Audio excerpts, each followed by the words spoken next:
A fierce battle going on in between Blackbeard and Law. Blackbeard is about to launch an attack at Law.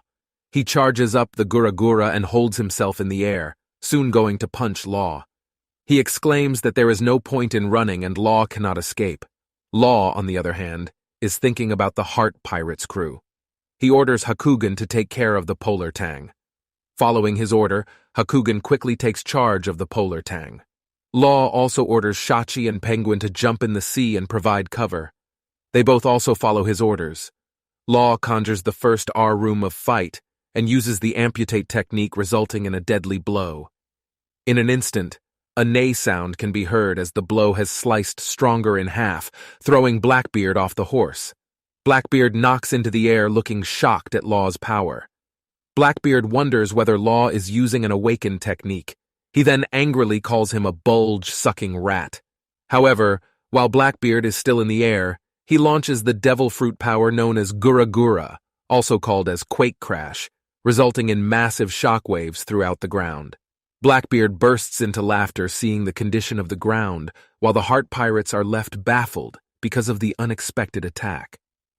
One of the Heart Pirates exclaim, "The power of a Quake Man is tremendous. That is why the shockwaves are too intense." Not only Blackbeard, but Dakiku is also knocking in the air, soon going to hit the ground. As he tosses in the air, he pleads Stronger to not die on him. He then throws a basket of apples at the Heart Pirates, exclaiming, "Eat this!" However, one of the Heart Pirates understands that they are not normal apples but explosive apple bombs and orders the crew to take cover. Penguin quickly gulps tons of water and waits a split second before launching a massive torrent of water at the bombs. The heavy push of torrent causes the bombs to blast in midair, shocking Dakiku. Shachi, just after the destruction of bombs, exclaims that it is a big mistake to underestimate them, because they grew up in the harsh, cold waters of the North Blue and Blackbeard. Pirates cannot win with them in a sea battle. Heart Pirates warn the Blackbeard pirates that soon they are going to sink their ship. Bepo's extraordinary hearing power informs him of Augur's teleportation. He informs Bart that Sniper is about to shoot Law from a different location and tells him to protect the captain. Law, on the other hand, then launches K-Room.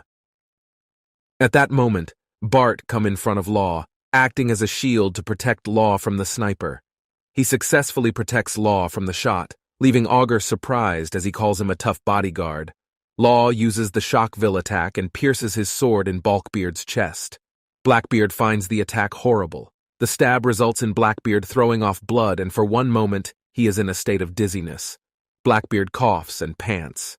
Seeing his condition, Augur exclaims that it is what happens when someone charges in half-cocked. He then warps his position using his powers. Augur reaches near Blackbeard and asks him to return to the ship Commodore, as they are unable to defeat the Heart Pirates. Blackbeard, however, calls him an idiot and tells him that they must finish what they started. He then lets out a giggle.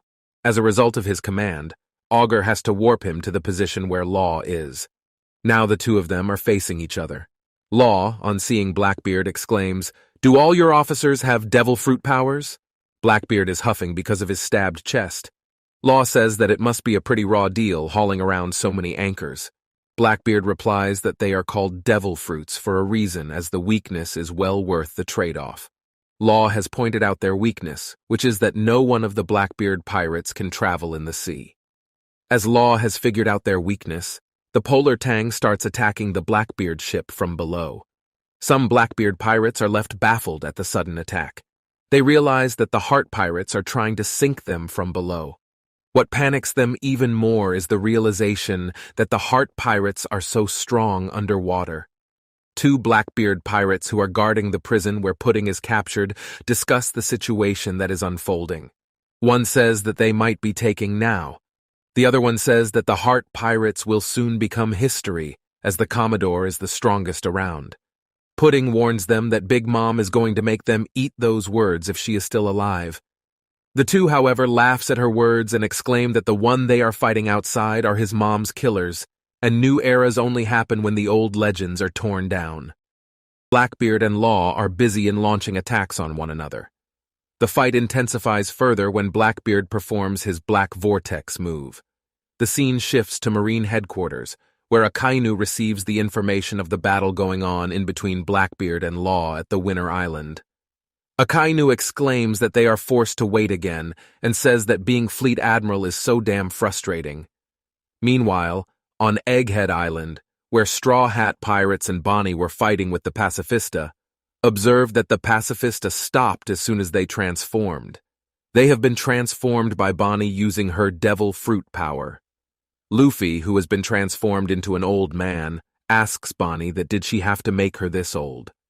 He then wheezes and says that he gets it how she is feeling, but the Pacifista only looks like her dad, and if they don't attack him, they will soon fall in big trouble.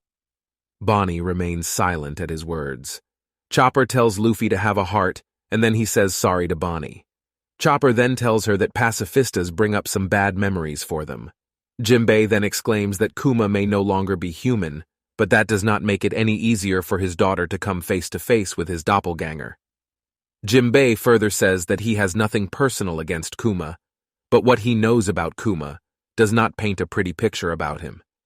He was the tyrannical king of Sorbet before he was deposed by the people and forced to become a pirate. Bonnie remains quiet. Jinbei further exclaims that when Kuma was eventually caught by the Navy, his ties to the revolutionaries came to light, and they gave him a life sentence.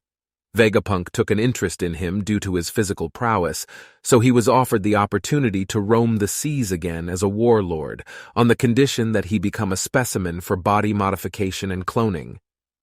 Jinbei then questions, "Does that cover it?" Bonnie finally speaks up, saying that she gets it why Kuma had to choose to be a warlord dog and help them make their clone soldiers. She then says that why would anyone knowingly agree to become a mindless cyborg, as anyone can see it, is just as bad as a death sentence. Jinbei agrees to her, but says that he still wonders which one of Tyrant Kuma's crimes earned him his life sentence.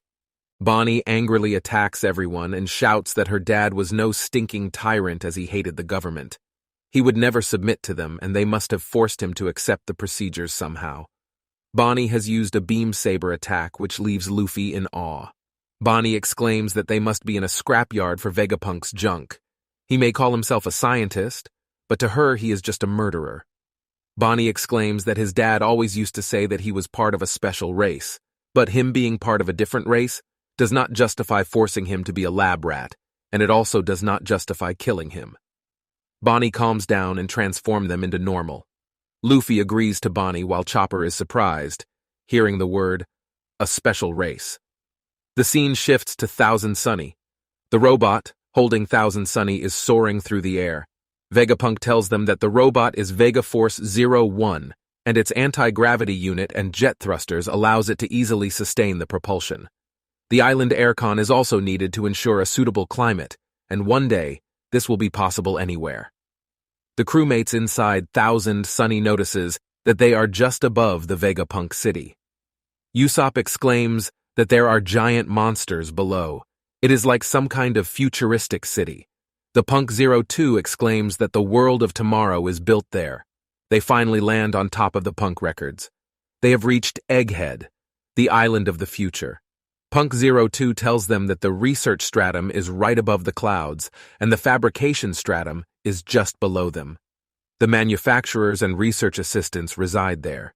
She tells them that she heard that their captain is down there causing a hullabaloo. As they are about to go to explore Vegapunk Island, Zoro and Brook stay there as guards of the ship, as they think that the woman cannot be trusted. As they explore the island, Usopp is left in awe at the beauty of the island. Frankie too has seen such a place for the first time.